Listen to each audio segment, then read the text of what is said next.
اسی وقت ثانیہ نے دلکش انداز میں کھنکھارتے ہوئے پرکشش چہرے سے نقاب ہٹایا اور سعد کی آنکھوں میں دیکھتے ہوئے بولی، سعدی نہیں نا۔ سعد ایک دم ساکت ہو گیا تھا۔ وہ کلپنا ہی تو تھی، وہی سیاہ کے یاقوتی ہونٹ، سراہی دار گردن، ستواں ناک، سرخ و سفید گال، کالی گھنی زلفیں، ذرا سا بھی تو فرق نہیں تھا۔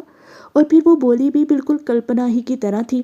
اسے سادی کلپنا ہی تو کہتی تھی۔ وہ ڈھہ جانے کے انداز میں بیڈ پر بیٹھ گیا۔ کوشش کے باوجود وہ ثانیہ کے چہرے پر سے نظر نہیں ہٹا پا رہا تھا۔ اس کی ناگفتہ بحالت دیکھ کر شاذیب نے فاتحانہ نظروں سے اپنے ساتھیوں کو گھورا۔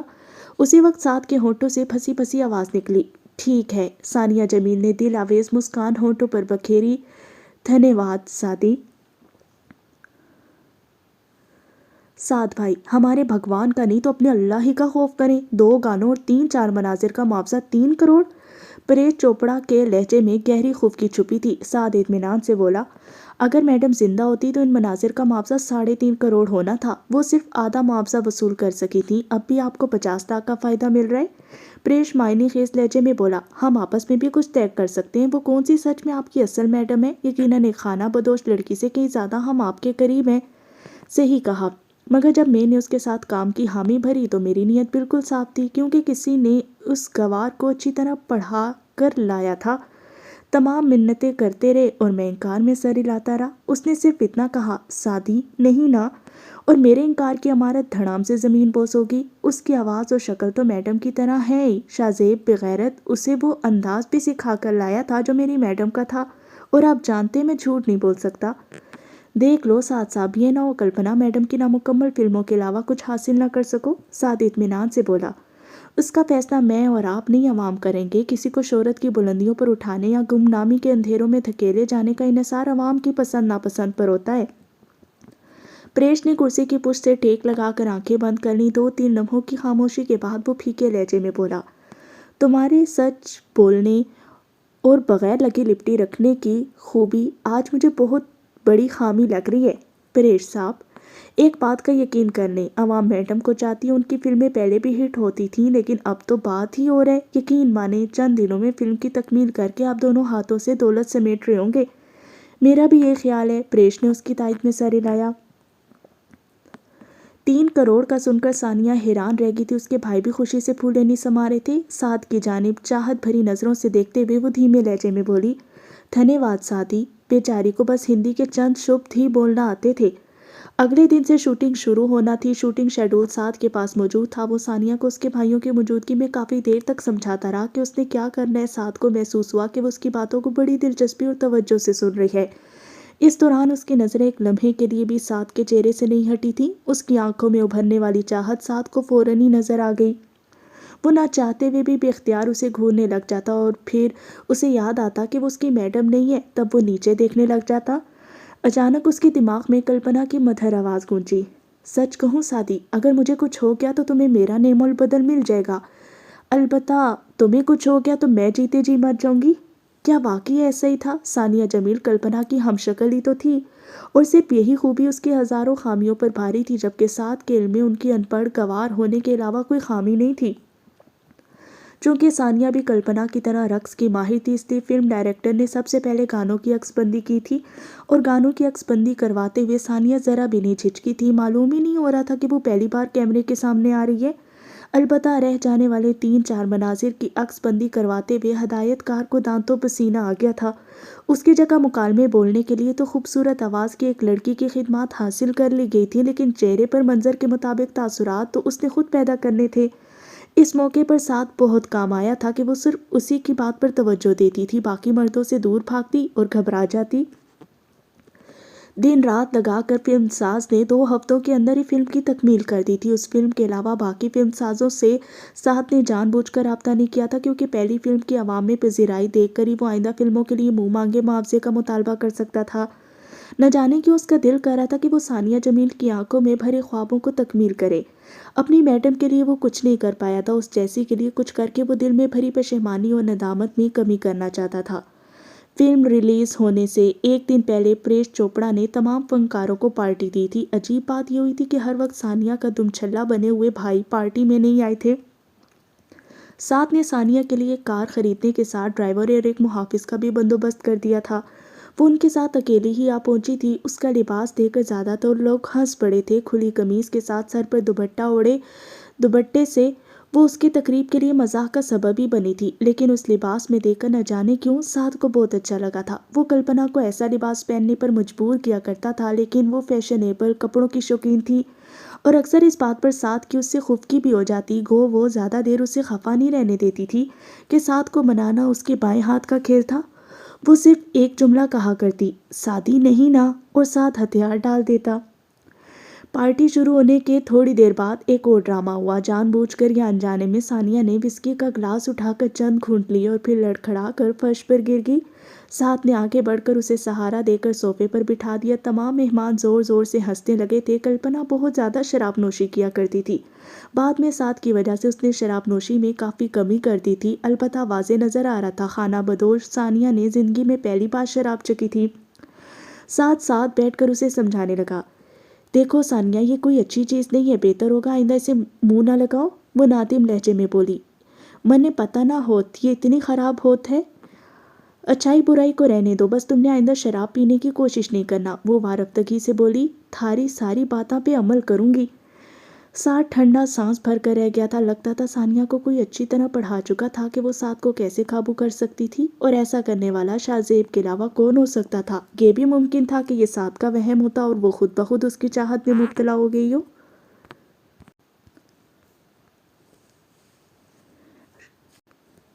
ریلیز ہونے کے ساتھ ہی فلم نے کامیابی کے ریکارڈ توڑ دیے تھے۔ وہ کھڑکی توڑ رش ہوا کہ ٹکٹ بلیک میں بھی نہیں مل رہے تھے۔ کوشش کے باوجود ناظرین یہ اندازہ نہیں لگا پا رہے تھے کہ اصل کلپنا پر کن مناظر کی عکس بندی ہوئی تھی اور ثانیہ کس کس منظر میں جلوہ گر ہوئی۔ منجے ہوئے ناقدین بھی آواز کے ہلکے سے فرق کی وجہ سے ثانیہ اور کلپنا کے درمیان تمیز کر پائے تھے، کیونکہ ثانیہ کے ہندی نہ جاننے کی وجہ سے مکالمے کسی اور لڑکی کی آواز میں ریکارڈ کیے گئے تھے۔ البتہ وہ ناقدین گانوں میں ثانیہ اور کلپنا کی تمیز نہیں کر سکے تھے۔ فلم نے ریلیز ہونے کے ساتھ کئی ریکارڈ اپنے نام کر لیے۔ پریش چوپڑا کی خوشی کا کوئی ٹھکانہ نہیں تھا اور اس کے ساتھ ہی ثانیہ کے گھر فلم سازوں کی قطار لگ گئی تھی۔ کلپنا کی ادھوری فلموں کی تکمیل کے لیے فلم ساز منہ مانگا معاوضہ دینے کی آفر کر رہے تھے۔ زیادہ تر فلم سازوں کی یہی کوشش تھی کہ سعد کو درمیان سے ہٹا کر وہ ثانیہ اور اس کے بھائیوں کے ساتھ مکمکا کر لیں، مگر ثانیہ نے سعد کی غیر موجودگی میں کسی قسم کے معاہدے اور بات چیت سے انکار کر دیا۔ اس کے بھائیوں کو بھی سعد کی اہمیت کا اندازہ ہو گیا تھا۔ ہمیشہ بہن پر حکم جمانے والے بھائیوں نے اس معاملے میں بہن ہی کا ساتھ دیا تھا۔ فلم سازوں کی کوششیں سعد کی نظر سے بھی اوجھل نہیں تھیں۔ اتنا اندازہ تو اسے بھی تھا کہ ثانیہ یا اس کے بھائیوں کو اب اس کی ضرورت نہیں رہی۔ وہ خود بھی ثانیہ کے قریب نہیں جانا چاہتا تھا کہ کلپنا کی یاد اب تک وہ اپنے دل سے محو نہیں کر سکا۔ لیکن جب فلم ساز دوبارہ اس کے ساتھ رابطے کی کوشش کرنے لگے، اس کے ساتھ ثانیہ نے بھی کال کر کے اسے بتا دیا کہ وہ اس کی مرضی کے بغیر ایک قدم بھی نہیں اٹھائے گی، تب وہ ایک بار پھر میدان میں اتر آیا۔ پہلے ہی فلم ساز کے سامنے جب اس نے 6 کروڑ کا نام لیا، وہ حیرت سے اچھل پڑا تھا۔ اتنا معاوضہ کوئی بھی بڑی ہیروئن پوری فلم کا لیتی ہے جناب؟ راہل کپور کا لہجہ طنز سے پر تھا۔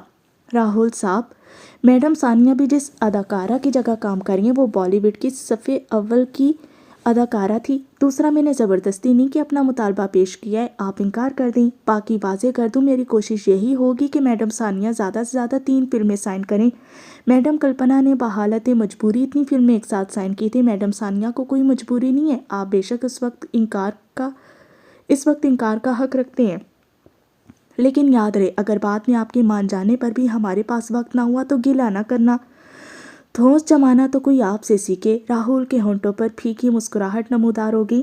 سعد اطمینان بھرے لہجے میں بولا، راہل صاحب، پریش چوپڑا نے ایک فلم سے اتنا کمایا کہ ماضی میں بنانے والی تمام فلموں کو ملا کر اسے اتنا فائدہ نہیں ہوا ہوگا، اور اب وہ اتنا پرجوش ہے کہ ایک نئی فلم کا سکرپٹ میرے پاس بھجوا دیا ہے۔ وہ میڈم ثانیہ کو منہ مانگے معاوضے پر نئی فلم میں کاسٹ کرنا چاہتا ہے۔ یہ تو میں نے اس کی منت کر کے تھوڑی سی مہلت مانگ لی کہ پہلے نامکمل فلموں کو نپٹا دینا مناسب ہوگا۔ لازمی بات ہے، جب چند مناظر اور 2-3 گانوں کا معاوضہ مکمل فلم جتنا مل رہا ہے تو آپ کو نئی فلم سائن کرنے کی ضرورت ہی کیوں پیش آئے گی؟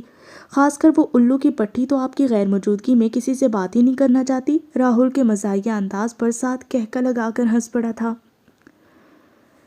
اگلی 4 فلمیں بھی چند ماہ کے اندر ہی ریلیز ہو گئیں۔ ثانیہ کلپنا کی موت کی ہمدردیاں خوب سمیٹ رہی تھی، لوگ اسے دیکھنا چاہتے تھے، آٹوگراف لینا چاہتے، مشہور ٹی وی پروگراموں والے اسے پروگرام میں بلانے کا منہ مانگا معاوضہ دینے پر تیار تھے، اخباروں اور رسالوں کے نمائندے اس کے انٹرویو کی کوشش میں مصروف تھے اور وہ کسی کٹ پتلی کی طرح بس سعد کی طرف دیکھ رہی تھی۔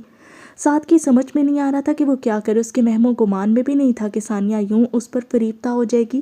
لباس کے انتخاب تک میں وہ اس سے رائے مانگا کرتی، اور پھر ایک دن اس نے نیا گھر لینے کی بات کرتے ہوئے عجیب سے لہجے میں پوچھا، سعدی، تھاری پرانی میڈم کی کوٹھی کس کے قبضے میں ہے؟ تمہاری پرانی میڈم کی کوٹھی کس کے قبضے میں ہے؟ وہ سعد کو پکا سعدی کہہ کر ہی پکارتی تھی، اور اصولاً تو سعد اس کا ملازم تھا، اس لیے اس کا اعتراض کرنا نہیں بنتا تھا۔ یوں بھی ثانیہ کی چاہت اور خلوص بھرا سلوک دیکھتے ہوئے وہ اس کی بہت عزت کرنے لگا تھا۔ کیوں؟ وہ حیران رہ گیا۔ منے جی چاہے او کوٹھی خرید لوں، دل کرتا ہے وہ کوٹھی خرید لوں۔ وہ بجھے دل سے بولا، وہ کوٹھی سیٹھ گپتا رام باندرے کے پاس 15 کروڑ کے عوض میڈم نے رہن رکھوائی تھی۔ تھارے نوچیا دا علم ہوئے گا کوٹھی دی قیمت دا، لیکن منے اور کوٹھی خریدنا ہے۔ میڈم کی وجہ سے منے اے مقام ملا ہے، منے اس کا دھنیہ واد کہنا ہے۔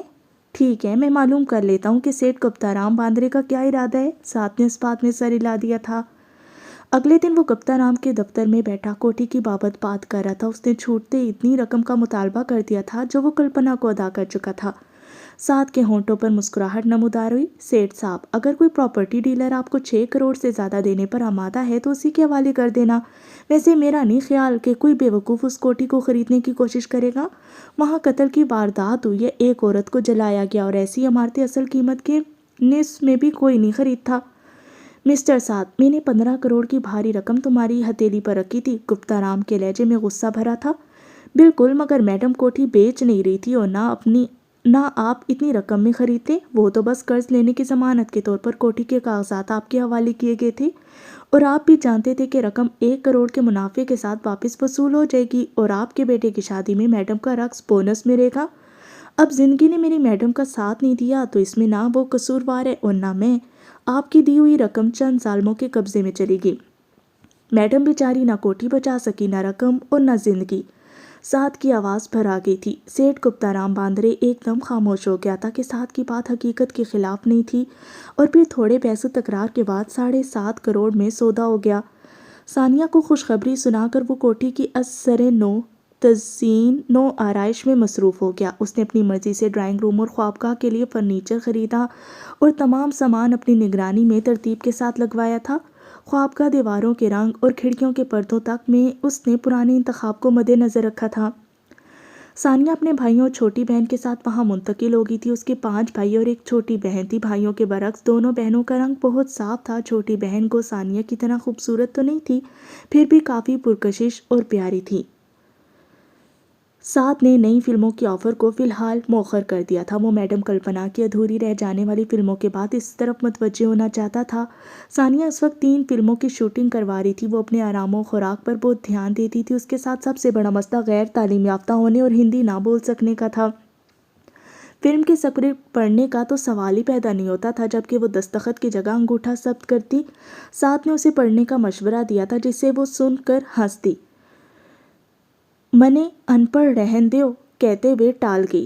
فلموں کی شوٹنگ کے دوران سعد کو محسوس ہوا کہ وہ اس کے کچھ زیادہ ہی نزدیک آتی جا رہی ہے۔ کلپنا کی ہم شکل ہونے کی وجہ سے سعد کو بھی اس کی ذات میں دلچسپی ضرور تھی، اور پھر ایک دن جب وہ اسے رخصت کر کے گھر جانے والا تھا، وہ اسے اپنی خوابگاہ میں بلا کر بری طرح چمٹ گئی۔ منے اپنا لو سادی، منے فلموں میں کم نہیں کرنا، منے تھارے نال شادی کرنی ہے۔ اس کے جذبات سے بوجھل گفتگو سنتے ہی سعد نے سر جھکا لیا۔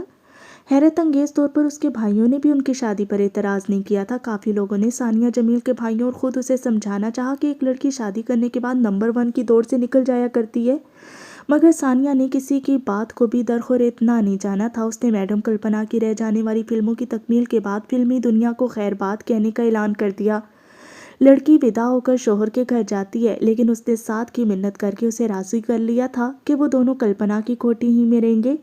یوں بھی اس کوٹھی کا تعلق اس کی جان حیات سے تھا، اس لیے اس نے اعتراض کرنے کی ضرورت محسوس نہیں کی۔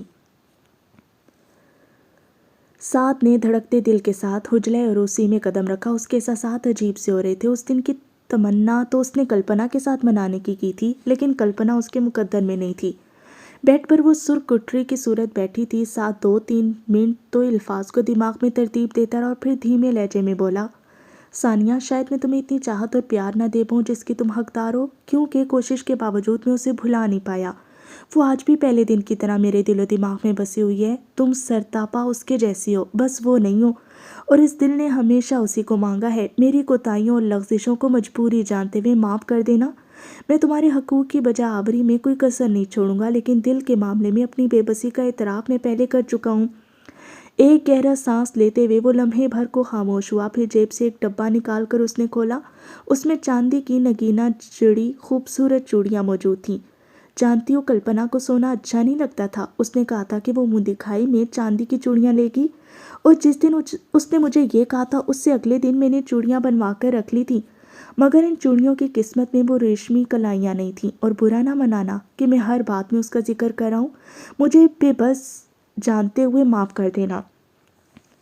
معذرت کے انداز میں کہتے ہوئے اس نے ثانیہ کے ہاتھوں پر چوڑیوں والا ڈبہ رکھ دیا۔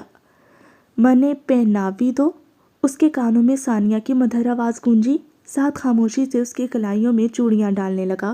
کلپنا کے ہاتھوں کو وہ کئی بار چھو چکا تھا۔ حیران کن طور پر ثانیہ کے ہاتھ بھی بالکل اسی کے جیسے تھے۔ غیر ہوتی دل کی دھڑکنیں کہہ رہی تھیں یہ وہی ہاتھ ہیں، مگر حقائق اس کے خلاف تھے۔ اس نے ثانیہ کا گھونگھٹ الٹا اور اس کا سانس رکنے لگا۔ محبوب کی شکل نے آنکھوں کے سامنے آ کر جذبات میں ہلچل مچا دی تھی۔ وہ وارفتگی سے اسے دیکھنے لگا۔ وہ دل آویز مسکان ہونٹوں پر بکھیرتے ہوئے کہنے لگی، تھارے کو تو اس کا متبادل مل گیا ہے نا؟ سعد کے دماغ کو جھٹکا لگا۔ بالکل یہی بات کلپنا نے بھی کی تھی کہ اگر میں مر گئی تو میرا متبادل تو تمہیں مل جائے گا۔ اس کا دل جیسے کسی نے مٹھی میں لے لیا تھا۔ ایک دم اٹھ کر وہ دروازے کی طرف بڑھا۔ 1 منٹ سعدی، ثانیہ نے فوراً اسے پکارا۔ وہ گلو گیر لہجے میں بولا، ثانیہ، میں تھوڑی دیر اکیلا رہنا چاہتا ہوں، پلیز مجھے معاف کر دینا۔ تم ثانیہ کو چھوڑ کر جا سکتے ہو، اپنی میڈم کو نہیں۔ بیڈ سے اتر کر اس نے سعد کا ہاتھ تھام لیا۔ جانتا ہوں کہ تم اس کی ہم شکل ہو، مگر وہ تو نہیں ہو نا، پاگل۔ ہونٹوں پر پیار بھری مسکان لاتے ہوئے وہ اس کے قریب آئی۔ میں تمہاری میڈم ہوں میری جان، سچ مچ تمہاری کلپنا۔ وہ حیرت سے اچھل پڑا تھا۔ کلپنا؟ مگر وہ ہکلا گیا تھا۔ اس کے ساتھ ہی اسے خیال آیا کہ وہ مسلسل صاف ہندی میں بات کر رہی ہے، جبکہ ثانیہ چند الفاظ سے زیادہ ہندی نہیں بول سکتی تھی۔ ہاں میری جان۔ وہ اسے کھینچ کر بیڈ تک لائی۔ وہی کلپنا جس کے مسائل کی وجہ سے تم سو نہیں سکتے تھے، جس کی پریشانیاں اب بھی تمہارے دماغ سے محو نہیں ہو سکیں۔ وہی کلپنا جس نے کہا تھا کہ اگر وہ مر گئی تو اس کا متبادل تمہیں مل جائے گا۔ وہی کلپنا جس نے تمہارے لیے اسلام تو قبول کر لیا تھا، لیکن اظہار کی جرت نہ کر سکی۔ تمہارے اور صرف تمہاری کلپنا۔ سعد گویا پتھر کا ہو چکا تھا۔ یہ سب کیسے ہوا؟ تم تو جل چکی تھی۔ اور وہ ہنسی۔ سب ڈرامہ تھا، یاد ہے نا؟ میں ہر ہفتے کالے حجاب میں جنرل اسپتال جا کر مریضوں کی عیادت کیا کرتی تھی۔ ایک بار مجھے ایمرجنسی وارڈ میں 5 جوان اپنی چھوٹی بہن کے گرد بیٹھے روتے نظر آئے۔ معلوم کرنے پر پتہ چلا کہ ان کی بہن دل کے والو بند تھے اور ان کے پاس علاج کی رقم موجود نہیں تھی۔ مجھ سے ان 5 بھولے بھالے جوانوں کا رونا برداشت نہ ہو سکا۔ مالی مشکلات کا شکار ہونے کے باوجود میں نے ان کی بہن کا علاج کروا دیا۔ 2 ماہ بعد ان کی بہن بالکل ٹھیک ٹھاک تھی، اور وہ تمام مجھ سے اتنی عقیدت و احترام سے پیش آ رہے تھے کہ شرمندگی ہوتی تھی۔ وہ بار بار کہتے کہ کاش وہ میرے احسان کا بدلہ چکا سکتے۔ انہی دنوں شوٹنگ میں مصروفیت کی وجہ سے میں کچھ لکھ نہیں پا رہی تھی، لیکن ایک نئی کہانی کا پلاٹ میرے دماغ میں موجود تھا جو میری زندگی پر منطبق تھا۔ پس بجائے اس پر کچھ لکھنے کے، میں نے وہ عملی زندگی میں فلمانے کا پروگرام بنا لیا اور اس ضمن میں سراج اور امان کو اعتماد میں لے لیا۔ بغیر کسی جھجک کے وہ میری مدد کرنے پر تیار ہو گئے۔ ان کی چھوٹی بہن کا نام ثانیہ تھا، جو میں نے اپنا لیا۔ اپنی موت کا ڈرامہ رچانے سے پہلے اپنی ہم شکل کا چرچا کروا دیا۔ روزانہ شوٹنگ سے واپسی پر میں تمہارے جاتے ہی برقع اوڑھ کر رکبی رستے سے گھر سے نکلتی، جہاں ایک سوزوکی وین لے کر امان سے چھوٹا بھائی فخر موجود ہوتا۔ اسٹیج شو میں آدھے گھنٹے کی پرفارمنس دکھا کر میں فخری کے ساتھ لوٹ آیا کرتی۔ میری ہم شکل کا چرچا ہوتے ہی میں نے کلپنا کو مروا دیا۔ اس منصوبے پر عمل کرنے سے 2 ہفتے پہلے میں نے گھر میں خفیہ کیمرے لگوا دیے تھے تاکہ میری موت میں کسی کو شبہ نہ رہے۔ ڈکیتی کے دن تھیٹر سے واپس آتے ہی میں نے گھر کی بجلی کا مین سوئچ آف کر کے بظاہر الیکٹریشین کو بلوایا، لیکن الیکٹریشین کے روپ میں سراج اور امان سوزوکی وین میں وہ ایک لاوارث لڑکی لاش چھپا کر لائے تھے۔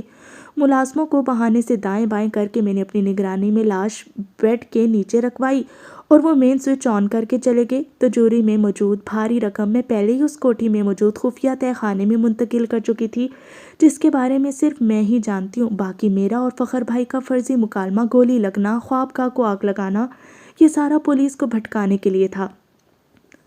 میری فرضی لاش جل کر راکھ ہوگی، یوں پہچان کر نپٹنا بھی ختم ہو گیا۔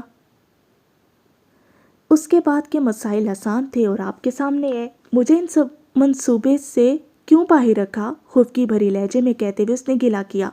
وہ ناز بھرے انداز میں مسکرائی۔ کیونکہ میں جانتی ہوں کہ اداکاری تمہارے بس کا روگ نہیں ہے۔ دوسرا، میری موت کے بعد تمام کی نظروں نے تمہیں گھیرے میں لے لینا تھا۔ اگر پولیس شبے کی بنیاد پر تمہیں تشدد کا نشانہ بناتی یا موہن داس وغیرہ کو ایسی کارروائی کرتے تو شاید تمہارے منہ سے کوئی الٹی سیدھی بات نکل جاتی۔ اسی وجہ سے تمہیں اس منصوبے کی ہوا بھی نہ لگنے دی۔ اب کیا ارادہ ہے؟ ساتھ جیسے ہواؤں میں اڑا تھا۔ اب جو میرا ساتھی چاہے، چند ماہ کے اندر بچ جانے والی ادھوری فلموں کی تکمیل کے بعد فلمی دنیا کو خیر بات کہہ دوں گی، کیونکہ اردو تو صحیح طرح بول نہیں سکتی۔ ایک ان پڑھ لڑکی کا فلموں سے کیا واسطہ؟ بس میں اور میرا ساتھی دنیا کی سیر کو نکلیں گے۔ اور ساتھ نے اس بات میں سر ہلاتے ہوئے اسے آغوش میں سمیٹ لیا۔